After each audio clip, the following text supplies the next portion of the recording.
Hi friends, நம்ம சேனலில் இனிமேட்டு கண்டினியூஸாக எந்த மாதிரி வீடியோ போஸ்ட் பண்ண போகிறோம்னா ஃப்ரிட்ஜ், ஏசி, வாஷிங் மிஷின், அப்புறம் நம்ம மிக்ஸி, இண்டக்ஷன் ஸ்டவ் அதெல்லாம் எப்படி நம்ம வீட்டிலே ரிப்பேர் பண்ணுறது, அந்த எங்களுக்கு தெரிஞ்ச ஒரு சில டிப்ஸ் அண்ட் ட்ரிக்ஸை பற்றி நம்ம இனிமேட்டு நம்ம சேனலில் பார்க்க போகிறோம். நம்ம சேனலுக்கு புது சப்ஸ்கிரைபராக இருந்தீங்கன்னா கண்டிப்பாக சப்ஸ்கிரைப் பண்ணுங்கள். இது உங்களுக்கு டெஃபினட்டாக யூஸ் ஆகும். Welcome to video. நம்ம இன்றைக்கி என்ன வீடியோ பார்க்க போகிறோன்னா, நம்ம கஸ்டமர் ஒருத்தர் Samsung semi automatic model washing machine ஒருத்தர் ஒன்று எடுத்துன்னு வந்தார். அதில் அவர் சொன்ன கம்ப்ளைண்ட் பார்த்திங்கன்னா, ட்ரம்மு ஸ்பின் ஆக மாட்டேங்குதுப்பா, டப்பா டப்புன்னு இடி இடிக்கிற மாதிரி சத்தம் கேட்குதுப்பா அப்படின்னு சொன்னார். நாங்களும் அதை வாங்கி என்ன ப்ராப்ளம்னு நாங்கள் பார்த்தோம். அப்புறம் தான் பார்த்த பிறகு தான் தெரிஞ்சுது. அதோட இமேஜ் காமிக்கிறோம் பார்த்துங்க. ட்ரம் ஆக்சுவலாக ஸ்ட்ரைட்டாக இருக்கணும், 90 டிகிரி ஸ்ட்ரைட்டாக இருக்கணும். அது பார்த்தீங்கன்னா இந்த சைடு ரைட் சைடு கொஞ்சம் அது எந்த காரணத்தினால சாஞ்சிருக்குன்னு பார்த்தீங்கன்னா, இந்த ட்ரையர் மோட்டரில் இருக்க ஷேக்கர் லெக் ஒன்று பிரேக் ஆகிருக்கு. அதனால தான் ஒரு பக்கம் சாஞ்ச மாதிரி இருக்குது. ரைட் சைடு லெக்கு பிரேக் ஆகிருக்கு, அதனால தான் ஒரு பக்கம் சாஞ்ச மாதிரி இருக்குது. நீங்கள் இந்த இமேஜில் பார்க்கலாம். நீங்கள் பிரேக் ஆனதை கண்டுபிடிச்ச பிறகு நீங்கள் என்ன பண்ணணுன்னா, வாஷிங் மிஷினோட பாட்டமுக்கு வரணும். பாட்டமுக்கு வந்தீங்கன்னா வீடியோவில் ஒரு 3 நாப்ஸ் தெரியும் பாருங்கள், 3 டாட்ஸ். இதோ தெரியுதா? இந்த 3 டாட்ஸில் ஸ்க்ரூஸ் இருக்கும். அதை ரிமூவ் பண்ணிட்டீங்கன்னா அதில் ஒரு லாக் மாதிரி இருக்கும். அதை ப்ரெஸ் பண்ணிங்கன்னா அது ரிமூவ் ஆகிடும். ரிமூவ் ஆன பிறகு மோட்டர் ஒன்று ஒன்றா ரிமூவ் பண்ணணும். ரிமூவ் பண்ண பிறகு அந்த ஷூஸ் தனியாக வந்துடும், மோட்டரும் தனியாக வந்துடும். மோட்ரு தனியாக வராது. ஏன்னா இதில் ஒரு போல்டு மாதிரி கொடுத்துருக்காங்களே, அது ட்ரம்மோடு அட்டாச் ஆகிருக்கும். ஃபஸ்ட்டு நீங்கள் அதையும் ரிமூவ் பண்ணணும். இது 3த்தையும் ரிமூவ் பண்ண பிறகு மோட்டார் தனியாக. இந்த வீடியோவில் பார்த்தீங்கன்னா நான் அதை எப்படி பொறுமையாக ரிமூவ் பண்ணுறேன்னு பார்த்துருப்பீங்க. அதை 10 பாக்ஸ் போட்டு பொறுமையாக ரிமூவ் பண்ணணும். அந்த நெட்டை ஃபஸ்ட்டு ரிமூவ் பண்ணிடணும். போல்ட்டில் இருக்க நெட்டை ரிமூவ் பண்ணிட்டு அதை பொறுமையாக ரிமூவ் பண்ணணும். ஆயில் சீல் உடையாமல் ரிமூவ் பண்ணிங்கன்னா போல்ட் தனியாக வந்துடும். அதுக்கப்புறம் நீங்கள் ட்ரம்மை மேலே தூக்குனீங்கன்னா மோட்டார் தனியாக வந்துடும்.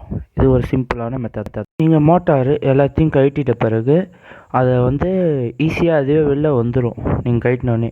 அதுக்கப்புறம் அந்த லெக்கு எடுத்துன்னு போய் ஷாக்கர் எடுத்துன்னு போயிட்டு உங்கள் பக்கத்தில் இருக்க வாஷிங் மிஷின் இல்லை ஃப்ரிட்ஜ் ஸ்பேர் பார்ட்ஸ் கடையில் போய் கேட்டிங்கன்னா அதே மாடலில் ஷாக்கர் தந்துடுவாங்க. இதோட ப்ரைஸ் பார்த்தீங்கன்னா 250 300 தான் வரும். ஆனால் அந்த ஷாக்கர் உங்கள் ட்ரையர் மோட்டாரோட ஃபிக்ஸ் ஆகுதான்னு பார்த்துங்க. அதுக்கு ஃபிக்ஸ் ஆகிடுச்சுன்னா இந்தமாரி இந்த காமிச்சிருக்க இமேஜில் ஃபிட் பண்ணியிருக்க மாதிரி 3 சைடும் ஃபிட் பண்ணிவிட்டு ஒரு போல்ட்டு ஒரு வாஷர் ஒன்று போட்டு நல்லா டைட் பண்ணுறோங்க. ஏன்னா இது நீங்கள் டைட் பண்ணுறதுல தான் அது ஒழுங்காக ஸ்பின் ஆகுமே. நீங்கள் உங்கள் மோட்டாரில் ஷாக்கரை ஃபிக்ஸ் பண்ண பிறகு என்ன பண்ணணுன்னா, அந்த ட்ரையர் கீழே ஒரு பின் நாப் மாதிரி தெரியும். இந்த வீடியோவில் பார்த்தீங்கன்னா தெரியும். அதை துணியால் சுத்தமாக க்ளீன் பண்ணிட்டு அந்த பின் நாபில் நல்லா க்ரீஸை வச்சு தடவி விடுங்க. இது ஏன்னு பார்த்தீங்கன்னா மோட்டாருக்கும் அந்த நாபுக்கும் இருக்க ஃப்ரிக்ஷன் ஹீட்டை அது குறைக்கும்.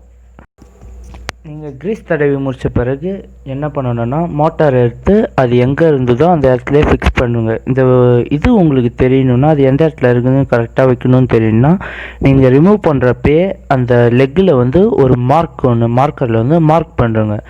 சப்போஸ் நீங்கள் மார்க் பண்ணாமல் அந்த லெக்கை ரிமூவ் பண்ணிட்டீங்கன்னா பிரச்சனை இல்லை. இந்த காமிக்கிற இமேஜில் பார்த்தீங்கன்னா ட்ரம்மு கீழே ஒரு பின்னு மாதிரி வரும்ல, அதில் பார்த்தீங்கன்னா லைட்டாக வெட்டின மாதிரி ஒரு இடம் இருக்குல்ல, அதுக்கு நேராக உங்கள் மோட்ரு உட்காரணும். இதுதான் ரொம்ப முக்கியமான இடம். நல்லா கவனித்து பாருங்கள்.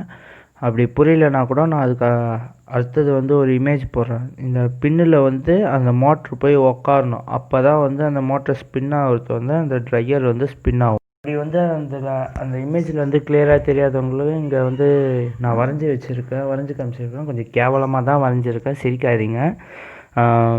அந்த கொஞ்சம் அடிப்பட்ட மாதிரி இருக்கும் அந்த இடம் மோட்டரில் போய் உக்காந்தா தான் நல்லா அது ஒர்க்கே ஆகும், சுற்றவே ஆரம்பிக்கும். நீங்கள் எல்லாத்தையும் ஃபிக்ஸ் பண்ணிட்டீங்கன்னா அதுக்கப்புறம் அந்த லாக்கை கரெக்டாக அந்த இதில் வச்சு, அதான் பாட்டமில் வச்சு போட்டு போல்ட்டை வச்சு நல்லா டைட்டாக ஃபிக்ஸ் பண்ணுறோங்க. அவ்வளோதான். இந்த வீடியோ உங்களுக்கு யூஸ்ஃபுல்லாக இருந்ததுன்னா உங்கள் சப்ஸ்கிரைபை போடுங்க. உங்களுக்கு எதாவது டவுட்ஸ் இருந்ததுன்னா கமெண்ட் பண்ணுங்கள். இது உங்கள் ஃப்ரெண்ட்ஸ்க்கு யூஸ்ஃபுல்லாக இருக்க ஃப்ரெண்ட்ஸுக்கு ஷேர் பண்ணுங்கள். இது மூலயமா நீங்கள் வாஷிங் மிஷின், ஃப்ரிட்ஜெல்லாம் ரிப்பேர் பண்ண கற்றுக்கலாம். உங்கள் பேரண்ட்ஸ் கிட்ட பேட்டாகவே வாங்க தேவையில்ல, நீங்களே சம்பாதிக்கலாம். தேங்க்யூ.